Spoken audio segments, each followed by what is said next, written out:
Hello, I'm Robert, and hopefully there's a bit more cheery news for the United States. That it's actually the second dip, you can see it's coming down. It's actually coming down slightly. And this first dip is the likes of New York, and then the second dip, it's really because a lot of people in, this second dip, most of that, it's places like California that weren't hit bad early on. And so the people just aren't used to it and they don't realise how serious it is. And so when they came out of lockdown, they really weren't taking it seriously at all. And you saw all these people sort of splashing around on beaches and not doing physical distancing and all that. And the WHO actually say that it tends to be the people who have been impacted by SARS or in Africa by other diseases before, other pandemics, like Ebola and stuff. They're the ones who take it really seriously. And the ones who've just only had flu pandemics before tend to be the ones who just do this sort of stuff. So you can't really in a way you can't really blame them. It's sort of natural, understandable that they're just not used to the need to take things seriously like this. Anyway, so I'm really glad to see that it's actually quite a lot of it's really turning around. I was very glad to see that even California it's actually got quite a lot of them peaking. You see? That one isn't, but not very many today. But look, it's going down. Going down. Lots of individual cases are actually going down. If you go to Arizona, then they're definitely going down. And then some of them quite significantly. There are some that are going up, like that one in Florida, but an awful lot of them are going down. So you get a much better idea by looking at it at a county level. It looks so overwhelming when you look at the whole country. If you look at even that one county, it's a very high number, 1,800. But it's coming down, and they can actually reduce it much faster if they did test, trace, isolate.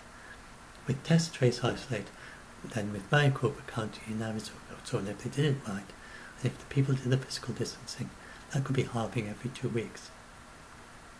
So 2 weeks from now, it would be 900 people. 2 weeks from then, 450, and then 2 weeks from then, it would be down to 200 or so, and so on. That's what Arizona could do if they do it properly. I'll talk about that in a bit. But anyway, the good news is that it is turning around. So those ones where it's still increasing, but even the ones that are still increasing, most of them have got rather good evidence of a peak. I think it starts with the ones with most cases first. So these tend to be rather small ones.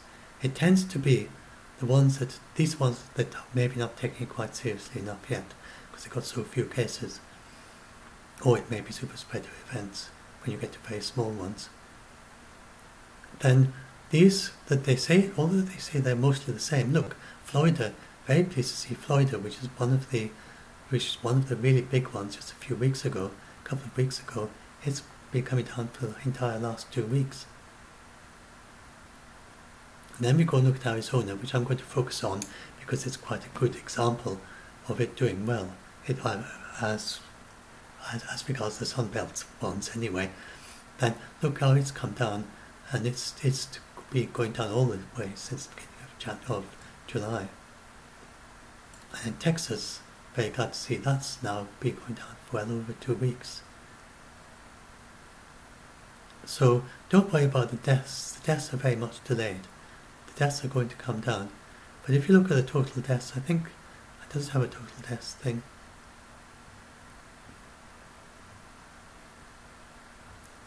Anyway,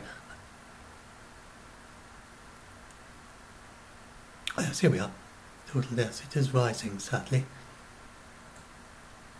Oh yes, here we are. That's a more. Those new reported cases, you can see it's definitely coming down. Now there's a lag here with the deaths, because deaths happen 3 weeks after the cases. So that is basically at that peak. It's going to it's probably going to increase for a while before it starts coming down. But don't feel that means it's not that you're not controlling it, because you're definitely this You're definitely controlling it. You wouldn't be doing this if you weren't controlling it. So that's looking good. But mainly I want to talk now about how you could be doing so much better. And yeah, so basically the problem is, and you can see how New York has got all this area which was originally the worst area, and they've got very few cases. And they have increasing, 8.3 per 100,000 is increasing. You know, there are ones with a lot of increasing trends. They've got to turn that around. But none of them are having these big, huge increases at the end of the lockdown that we got with California and Florida, because they've been taking it much more seriously. And that's basically what happens. That you've got to start, the other parts of the United States have got to start taking it seriously. And the very worst hit ones are, but the other ones, they're not yet. So you've got to start taking it seriously. But look at it, most of these areas, most of them are country areas, and a lot of the areas have very few cases, 1.4 cases per day, none. So it's not really true that the whole of the United States is impacted. This area is a low area because they took it much more seriously when they came out of the lockdown, and then these areas are curbing it. But these people need to take it more seriously because they need to bring it down, not let it increase. So now I want to talk a little bit about Arizona, and then I want to keep this short. I actually did a previous video. I did another video take of this. It was far too long, so I'm doing you a short version. So this is Arizona. I'm not going to even upload that. Maybe I will upload it long, I don't know. No, I don't think I will. It's too long. Anyway, so this is Arizona, and it's really good to see that it's coming down. But at that rate, that's 56 per 1,233. And then remember, some of them it's coming down very, very slowly, and it'll be up high for ages. So they've got to bring it down faster if you want to end it quickly. And you could halve it every 2 weeks. You can stop. So now that is where the thing is. I think you in the United States, you're getting so distracted by the masks. Masks only deal with a few percent. The thing is that if you do test, trace, isolate properly, and if you do the physical distancing properly, you don't need the masks. Or only in very rare occasions, because you find everyone before they need a mask, or nearly everyone. And if you do it like that, only a few percent are going to be helped by the masks, because you're finding them by the test, trace, isolate. And you're finding, and the physical distancing also, if you do physical distancing, you don't need a mask. And then you have the very few situations where someone is in close quarters, less than a metre, where they actually have to be in that situation, which is quite rare. And they're not medical, because if you're medical, you know what you're doing, and you're doing proper precautions, which is very difficult to get the general public to do properly. And then you're wearing your fabric mask, then it'll help protect you from infecting other people in that situation. But they shouldn't just focus on that as being the thing. It's not going to stop it by itself. It's not going to make a significant difference. You are bringing it down, and the masks may have helped a few percent. Maybe that 33 would be in 35. Maybe that 35 would be in 36 or 37 without the masks. It's that sort of a thing. But if you do the test trace isolate properly, it could have been down there by now. It could have been 10. It would be halving every fortnight. So from the very rough guideline, from 52 to 25 to 12.5 in 4 weeks. So it could easily have been 10 by now. We've done test, trace, isolate. And it's a very rough guide, but it is so good to see that you are actually coming. You've been well below 1 for the infection rate in Arizona since the beginning of July. So that is good news. It just could be much better. And these are genuine results because the positive test rate is about the same as it was at the beginning of July. And so that means that it's a genuine decrease that you're getting here. And it's not just an artifact of not doing enough tests. You are doing enough tests compared to what you were doing in early on. Indeed, you're doing more than you were doing at the beginning of July. But you're not doing anything like enough tests. It should be down here. That's their line for low. It should be down there, 3%. So this number, so if you look at the contact tracers there, I'll do another 5-10 minutes.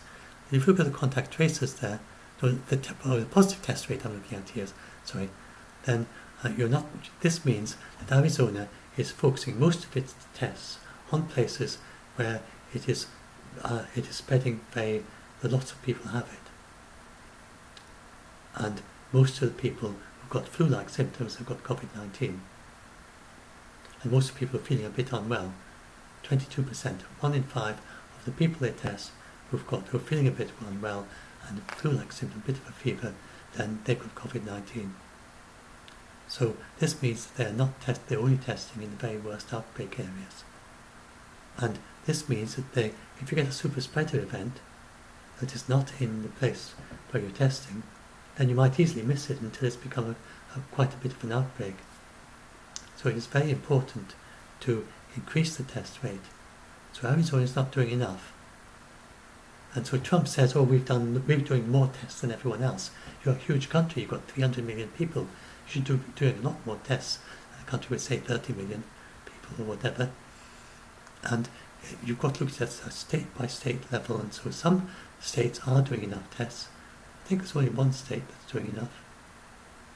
No, several states are doing enough tests. But if you do the combination of them all, tests and also the number of tracing and everything, it's quite rare to find a state that's doing all of that. And so it's really, that's the first thing Arizona's got to do. It must increase its tests if it wants to follow the method of the WHO, which, for instance, New Zealand used, which is very effective. Then it needs to increase its testing so that it's got to go down to 5% at least, and hopefully down to 3%. In Scotland, it's a fraction of a percent. When you get towards the end of it, New Zealand is 0 now because you've got rid of just about 0. So once you've got your outbreak over, that go way, way down to nearly 0. But in the middle of an outbreak, you should try and bring it below 3 or 5%. And 3% is better. So Arizona needs to hugely increase its testing, and then it'll be able to bring it down very fast. And they've got plenty of PCR machines in Arizona, I'm sure. I just thought, why doesn't the United States increase its testing more? Why is it content with doing such high positive test rates in the worst outbreaks? It doesn't make sense. And then you have, luckily, your ICU headroom, naturally enough, you've got more space now because you managed to control it. Now you go to the contact tracing. That's even more bizarre. There are technical difficulties getting enough reagents, the right PCR machines and so on. With contact tracing, it's mainly employing more people and having a way of proper training, for a few days training, so they're properly trained and a proper interview process. And a country like Arizona can easily get 2,000. They would need, Arizona needs 12,000 contact tracers. Now, that's obviously a lot of money to pay 12,000 people's wages. But compare that with how much you're losing through the impact on your economy and through everyone and probably having to do lockdowns of local places. It just doesn't make sense. So it's only got 396 contact tracers. It should have 12,000. Now, it is certainly true that the Public COVID Act now, it's maybe a little bit over generous on how many of these contact tracers. It could be that in some situations you need less than that. But if you've only got 396 and you think that's enough for 2,000 people, that can't be right. Just can't be right. Even if the people are very compliant, you ring them up and they're very good at remembering who they've been talking to and so on. You haven't given them a long enough time. I mean, look at that. How much? So remember, each person could have lots of contacts. So 2,000. Let's just try to find out in an 8-hour working day. Then let's see how many. 8 star 396. I think it was.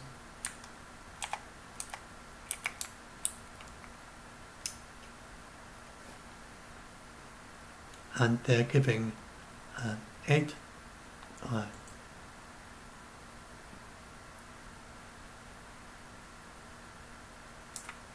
I want to give the number of hours. Let me type something. These are the number of hours that they have per contact. And there we are. And they've got 1.5 hours per person per contact. So that may seem a lot, but there's an awful lot involved in you should be coming back and seeing the person over and over again, and you can understand why they would think that is enough contact tracers.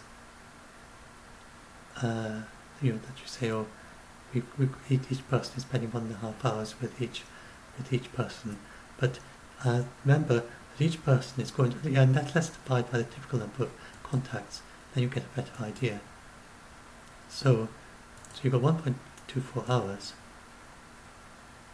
but now you're typically going to have 20 contacts for each of those that you've got to follow up.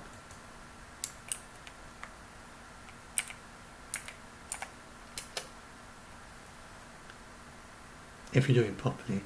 And now let's multiply by 60 and see how many minutes you have for each one.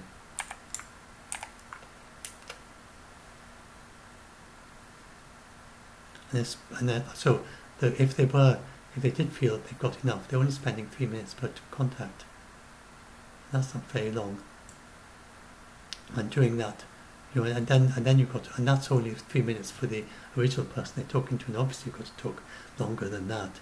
In fact, you probably want an hour talking to your, or half an hour to an hour to your first contact, because you see them, you ring them up several times, and then you ask them how they're getting on, and they have lots of other questions. You don't just ring someone up and say, hello, how many contacts have you got? You've got COVID-19. Hello, you've got COVID-19. How many contacts have you got?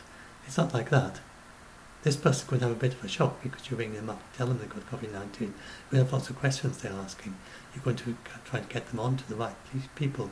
You're going to try to help them with things like how they're going to get food and so on. They're going to, so the contact tracers aren't just finding the contacts, they're the first contact, sometimes with the people that they sometimes have to bring them the news. And then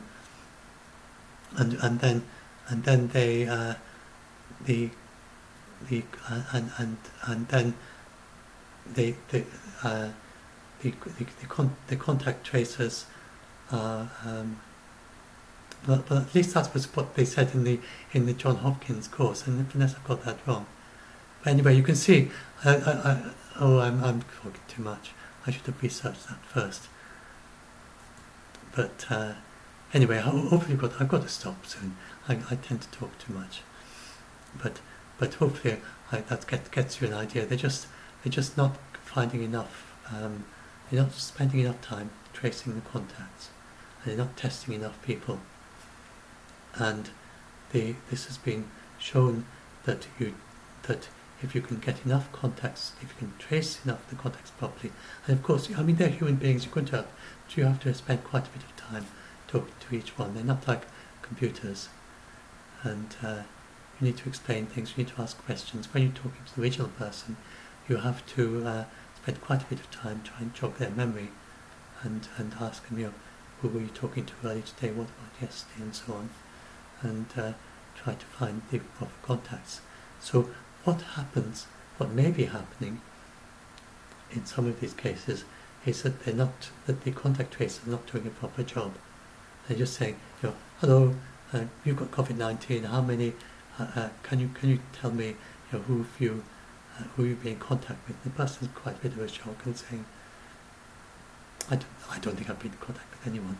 And then phone over. So and there might be some things like that going on. But some of the contact tracers maybe haven't been very diplomatic and so on, and not been very sympathetic and not active listening. And then when you do that, you don't get many contacts because you haven't made a human connection with the person you're talking to. And then they might say, I've only got 2 contacts, and it's their granny and their brother or something, and then but actually they've been talking to lots of people. They just haven't remembered them. So anyway, I'll stop now, and hopefully, so the situation, but just head on up. So the situation is looking good in the United States. It is coming down. I am sure that we're going to see all the ones that have outbreaks coming down eventually. They're all going to have peaks. They have to, because otherwise they just go up and up and up and up. So only when it's controlled. If it's going up, then it gets worse and worse. So all these ones, this one. So now, I think Marion County is one of the ones that has put in a lockdown. So you might wonder, why is it still increasing when it's got a lockdown? The thing is, that you've got the delay of maybe 2 weeks or something before the infections become, you've got the quarantine period, you've got the people noticing they're sick, and then you've got the testing. Then you've got to get the test results back before it goes all the way to figure into the figures. So you're looking back in time. I think most of you probably know that by now. You're looking back in time. So if they have done a lockdown, then they will see it probably 10 days or fortnight, the effect of it. So the ones that are increasing. But if you get the super spreader very early on, that's 213 a day. So that's going to be quite difficult to bring back down. But if you've got an early case, such as a super spreader, and you go in very quick, very hard, very fast, test everyone. Like a meatpacking factory, you test everyone, even the asymptomatics. If it's small enough, then you can do that. Then you can get over it very quick. And then it just doesn't happen, it doesn't even start. Instead of having 200, it goes up, you've got maybe 5 or 6. Maybe you've got a dozen, maybe you've got 20 people, maybe it goes up to 30 or 40 and then it's over. Now we've seen that multiple times in different countries. If you go in very fast, very quick, as soon as you have a tiny outbreak, then you can stop it. And New Zealand, for instance, they've got a gold star for responding quickly, but if they've gone really, really fast, very early on, in the very first cases in New Zealand, they never have had the outbreak at all. Even New Zealand. They could have stopped it right back then if they had been as prepared as they are now. So New Zealand isn't going to have a second outbreak like the first one. No way. Because if they'd done it, if they'd had what they have now in place, the first one would never have happened. And it's the same in the United States. This would never have happened if you'd been prepared in March.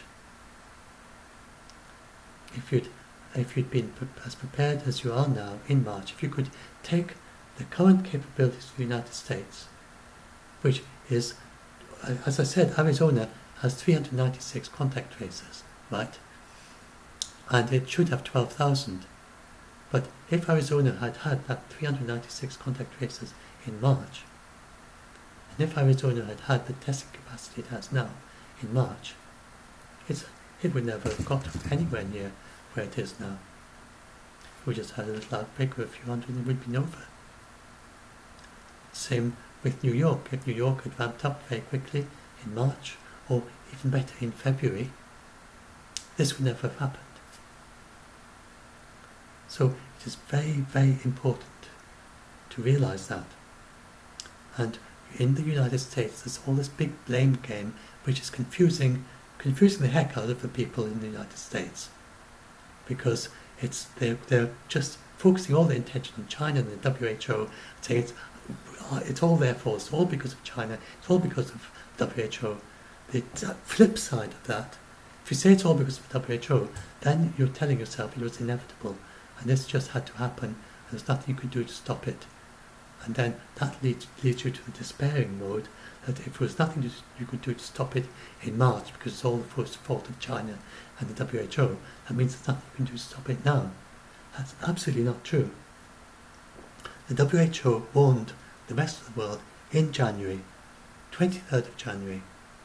They said to the rest of the world, you've got to be ready to do all this I just described, contact tracing, and and that you've got to be ready to do active surveillance as soon as you have a few cases.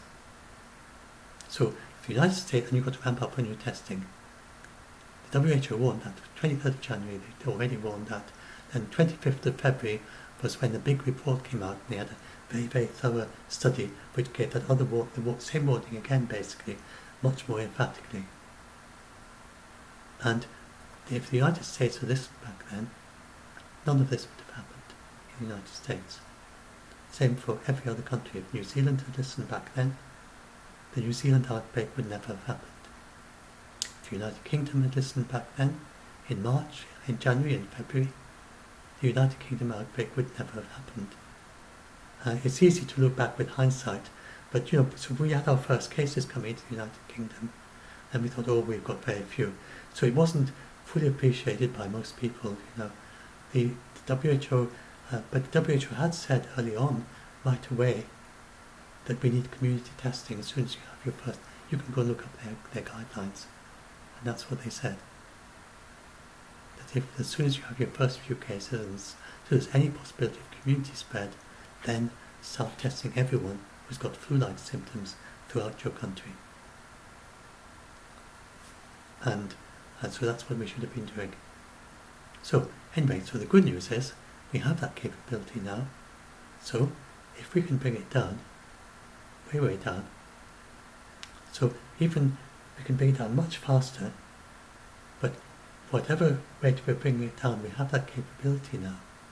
And the further down it goes, those 396 contact traces, the further down it goes, the more, if they increase the contact traces, so if you, just look at that. So that's really another optimistic way of looking at it. So the cases are going down. Now, if at the same time they're increasing the contact traces, it does seem they are, the positive test rate, they are increasing the number of tests, because they're increasing the tests, they're improving the test rate. As long as they increase the number of tests, instead of just being complacent, saying, oh, we're testing 22%, that's enough. If they increase the test rate, continue increasing the tests, so if they're doing, wherever they're doing 1,000, now aim to do 2,000. If you're aiming to doing 10,000, aim to do 20,000. And once you do that, aim to do double again. If they do that, the tests increasing, the cases decreasing. Then you look at the contact tracing, and it's the same thing. Contact tracing, really not doing much about the contact tracing. Look, it's been 3%, 2%, 3%, but they are slightly increasing the contact tracing up to 3%, even with increasing, well, that's with the decreasing cases probably. I don't think they've changed the number of contact tracers since June. Probably not made much. Maybe they have done some difference. But yeah, I think they may have done some. But anyway, so if they increase the contact tracers, and they increase the tests, and they've got the decreasing cases, then you're into a kind of winning scenario thing, where the more tests you've got, the more tracing you've got, the faster the cases go down, then your test rate will go up even faster, and your case and your contact tracing will become much easier. And then after a while, if they increase 396 to 2,000, say, then after a while, 2,000 is enough. Instead of the 12,000. So you're in a winning direction here. You can expect, that is going down. You can expect, as long as they aren't complacent, don't rest on their laurels, if they increase the tests, increase the contact traces, as we keep going down. And half is definitely achievable. That is what we should aim for, at least a half. That's low, for that's the infection rate. So we should aim for about a half. That is what New Zealand managed. Below a half. And there's no reason at all why you can't do that. And then you individual, as every individual in Arizona, can help. If you do the physical distancing properly, you are cutting off some of the chains of transmission, so you are reducing the infection rate. The more the infection rate is reduced, the faster it'll get under control. So every single person in Arizona who did the physical distancing properly, at least a meter, that's the main thing. The main thing is the distancing, at least a meter. Then washing your hands thoroughly before you touch your eyes, nose and mouth. Do both those things, and you've done the main things to stop it. You only need the mask if you're really close. So if anyone in Arizona is doing the physical distancing properly, you're helping to bring that down just a smidgen. Tiny, tiny smidgen. And locally in your region, your community, if you're in a community of say, 1,000 people, one person doing it properly, and then maybe they get a few friends who do it properly, you can be making a significant difference to the infection rate within your community. And if 1,000 people, if you can manage to get 10 people to be reducing, to be doing physical distancing properly, then you already made a 1%, 80% of 1%. If you can get 100 out of 1,000, then you're making, you've got an 8% difference in the in infection rates. You reduce 9 significantly down to 8 or something, 0.8. So don't feel you can't do anything. And especially even more locally in a group of 100 people that you see quite often, and then your most nearest community, extended family or people you're friends with, then if they are all doing physical distancing properly, then you could be reducing the infection rate in 100 people. If you could get 10 of your 100 friends to do that, you're already reducing it by 8 out of 100. If you could get 50, so you can make a significant difference in controlling it. If you can just get people to do physical distancing. So it's all of us together. It's the government. But you can't control that. But you can control the physical distancing. And do the masks, but please don't use masks as a substitute. You can't use a mask and then talk within a meter. That's not the way to do it. Keep your meter distancing for as long as it's needed in your region, for as long as you have to do the physical distancing, and then you follow the guidelines, whatever your guidelines are. If you're being asked to do physical distancing, do it. And then as the numbers go down, the physical distancing is needed less and less and less. And that's why you start getting the new normal. When you're down to 1 in a million, then you have much less requirement. But still, if you're sensible, you do the physical distancing whenever you can. In any situation where you can do the physical distancing, where it's not something that's absolutely desperately important for you that you don't do the physical distancing, then do it. If it's and then just then we can really bring it down hugely.